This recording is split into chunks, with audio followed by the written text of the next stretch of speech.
नमस्कार, मैं सिद्धार्थ शुक्ला। आज हम बात करेंगे एक ऐसे फिल्म मेकर की जिन्होंने ना सिर्फ भारत का नाम रोशन किया बल्कि पूरी दुनिया को सिखाया कि सिनेमा सिर्फ मनोरंजन नहीं, जिंदगी का आईना भी हो सकता है। ये है सत्यजीत रे और उनकी मशहूर अपू ट्रिलॉजी।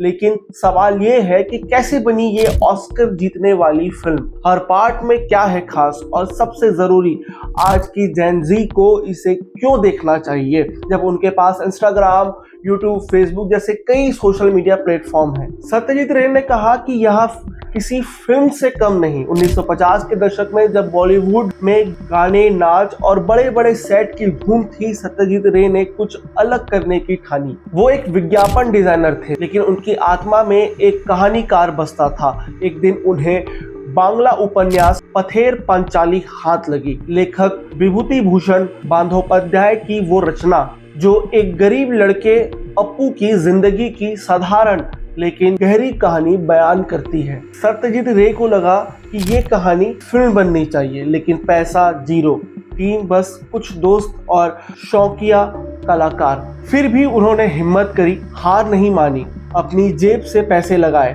पश्चिम बंगाल सरकार से थोड़ी मदद ली और शुरू हो गई पथेर पंचाली की शूटिंग। लेकिन ये आसान नहीं था, 2.5 साल लगे। कैमरा चलाने वाले से लेकर एक्टर्स तक ज्यादातर लोग पहली बार फिल्म बना रहे थे। संगीत बनाने वाले थे मशहूर सितार वादक रवि शंकर, और जब 1955 में फिल्म रिलीज हुई तो दुनिया हैरान रह गई। कैनेस फिल्म फेस्टिवल में अवार्ड जीता और फिर 2 और फिल्में बनी, अपराजितो और अपूर्व संसार। ये तीनों मिलकर बनी अपू ट्रिलॉजी, जिसने 1992 में सत्यजीत रे को ऑस्कर तक पहुंचाया। उनकी सादगी और इंसानियत ने साबित कर दिया कि बड़े बजट से नहीं, दिल से फिल्म बनती है। अब सवाल ये है कि इन तीनों फिल्म में क्या अलग है। चलिए एक एक करके देखते हैं। पहली फिल्म पथेर पांचाली, अपू के बचपन की कहानी। बंगाल का एक छोटा सा गांव, गरीबी लेकिन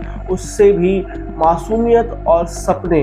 अपू अपनी बहन दुर्गा के साथ ट्रेन देखने जाता है, बारिश में नाचता है। ये वो सादगी है जो आपको अपनी पुरानी यादों में ले जाएगी, लेकिन ये खुशी ज्यादा दिनों तक नहीं टिकती। दूसरी फिल्म अपराजितो में अपू बड़ा हो रहा है। उसका परिवार गांव छोड़कर बनारस जाता है, फिर कोलकाता। ये वो दौर है जब वो पढ़ाई और माँ के बीच फंस जाता है।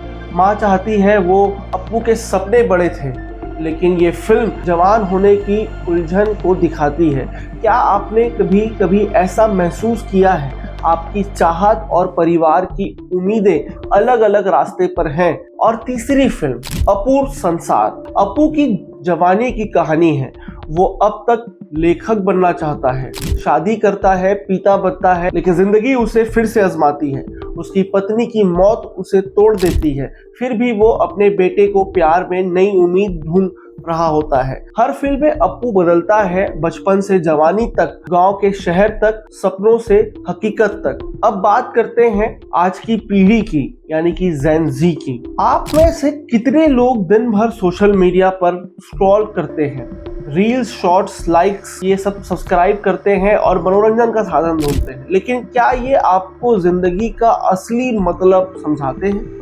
अपू ट्रिलॉजी वो फिल्में हैं जो आपको स्क्रीन से बाहर निकालकर सोचने पर मजबूर करती है। आपकी कहानी में गरीबी और दुख है, लेकिन उसमें उम्मीद भी है, प्यार भी है, और सबसे बड़ी बात, खुद को समझने की कोशिश है।